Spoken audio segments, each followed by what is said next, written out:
It's harvest time for our 4th in-ground garden worm bucket.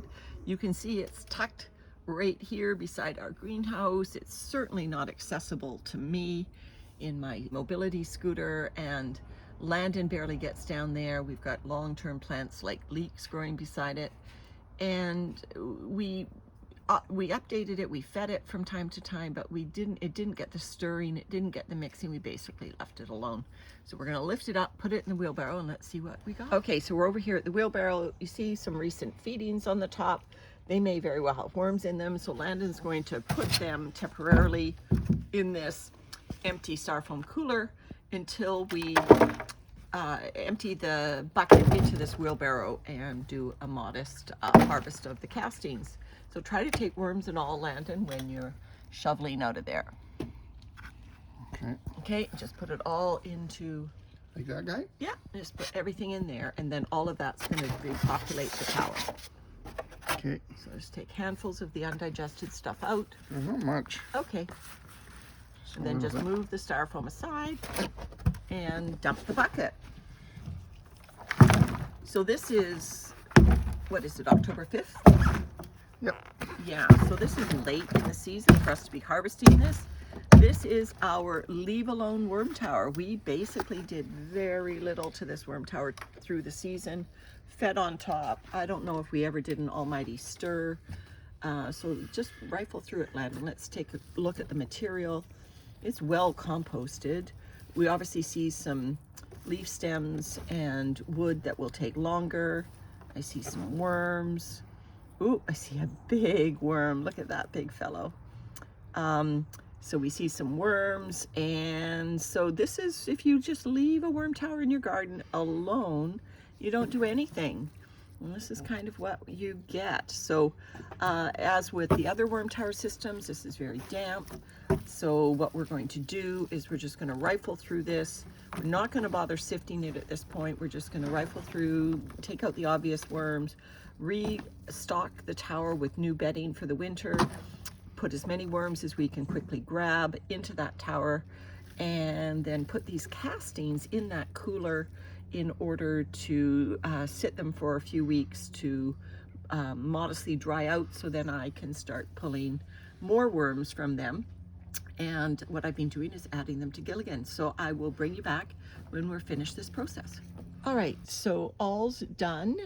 So this was our set it and forget it in-ground worm tower.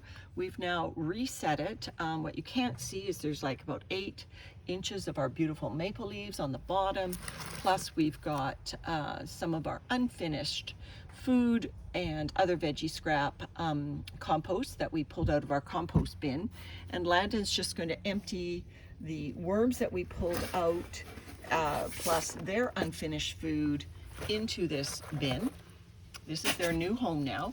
There's an apple that they had, obviously hadn't got into it, so Landon's giving it a good old college squeeze, and oh gosh, you can smell the cidery smell coming out of that apple. It's ready to be eaten for sure. There are worms in there, so we'll rinse out this container and put it into the tower. So this is the bucket system now reset for winter. Now, we only counted out 230 worms. Oh, and obviously we forgot one because I just spotted one right on the bottom. It's a snail. Oh, a snail.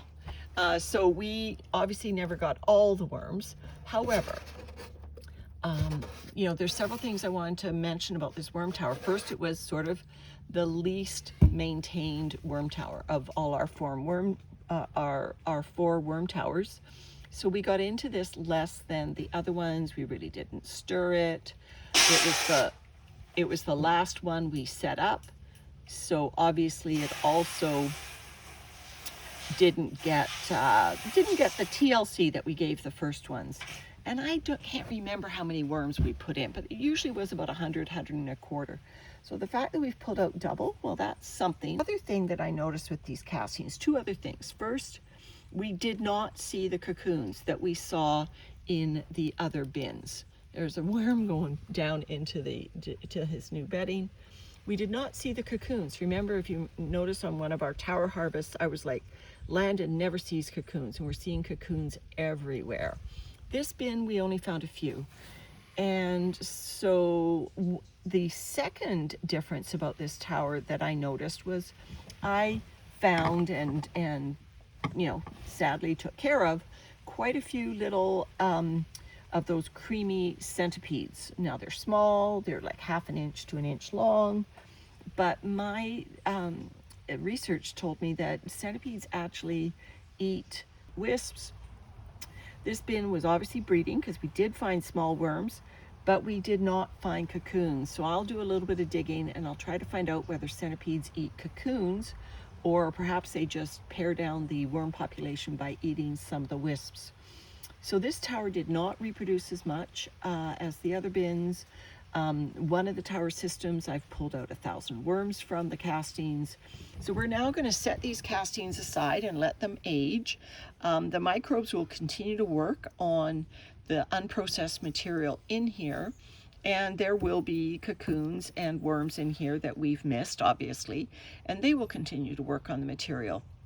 So, you know, I'll do a final tally when I eventually pull the worms from this material and sort of gauge how this set it and forget it worm tower, how successful it was compared to the ones that we added more material to it and we stirred it more and we gave it a lot more attention. All right, everyone, that's it for our fourth worm tower harvest. Bye for now.